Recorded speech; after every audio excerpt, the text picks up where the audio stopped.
ये लफ्ज़ मुबारक हमारे यहाँ उर्फ में भी इस्तेमाल होता है। ये जब कोई शख्स बोलता है ना मुबारक, तो उससे खुशखबरियाँ जहन में आती हैं, उससे कामयाबियाँ जहन में आती हैं। जब कहा जाता है आपको मुबारक हो, मुबारकबाद हो, तो इससे इंसान की हाशिया ख्याल में महसूस होता है कि कोई अजीम इनाम मिला है, कोई अजीम रहमत अता हुई है, कोई मुनफरद सा हसीन सा खूबसूरत सा तोहफा मिला, किसी बहुत बड़ी कामयाबी से अल्लाह ताला ने हमकिनार फरमाया है, तो फिर कहते हैं मुबारक हो। तो नबी पाक ने रमजान मुबारक को फरमाया शहरुन मुबारकुन, ये मुबारक महीना है, बरकत वाला महीना, यानी इसका हर हर लम्हा ही मुबारक है। रोज़ा रखें तो फिर भी मुबारक है, इफ्तार करें तो फिर भी मुबारक है। रमज़ान अल मुबारक के अंदर किसी को रोज़ा इफ्तार कराएं तो फिर भी मुबारक है। इस माह नूर व सुरूर के अंदर कुरान मजीद तरावी में सुनाएं तो फिर भी मुबारक है, पीछे हो के सुने तो फिर भी मुबारक है।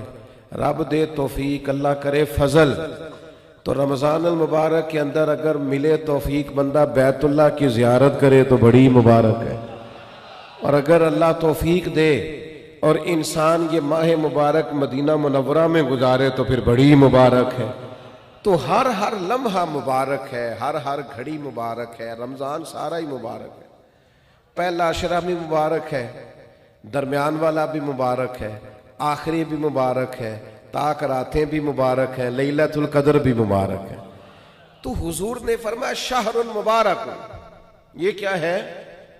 मुबारक महीना है। कौन सा महीना है? ये जितने लोग मायूस हैं ना, किसी भी वजह से, खुदा न खास्ता परेशान है, किसी भी वजह से महसूस करते अब पीछे रह गए किसी भी वजह से, तो वो यूं समझ लें कि ये वो महीना आ गया है जिसमें मुबारक ही मुबारक है, जिसमें करम ही करम है, अता ही अता है।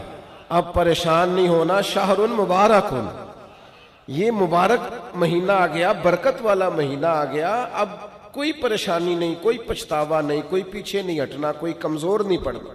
ये मुबारक महीना, इसको नबी करीम ने मुबारक कहा। तो इसके लम्हे लम्हे में आपने तसव्वुर बांधना है कि ये मुबारक दिन है।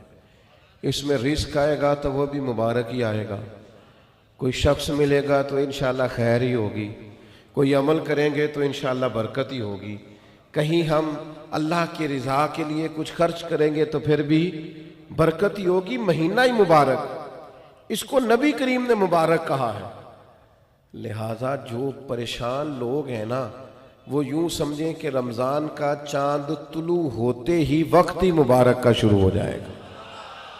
बीमार समझें कि शिफा होने लगी है, मकरूज समझें कि रिहाई मिलने लगी है, तंगदस्त समझें कि वुसअत आने लगी। और हदीस में लफ्ज़ भी हैं, मिशकात शरीफ में ये लफ्ज़ हदीस के मौजूद हैं। हुजूर फरमाते हैं रमज़ान मुबारक में मोमिन का रिस्क बढ़ा दिया जाता है, उसके रिस्क में बरकत कर दी जाती है, अल्लाह ताला अपने फजल से वुसअत फरमा देता है।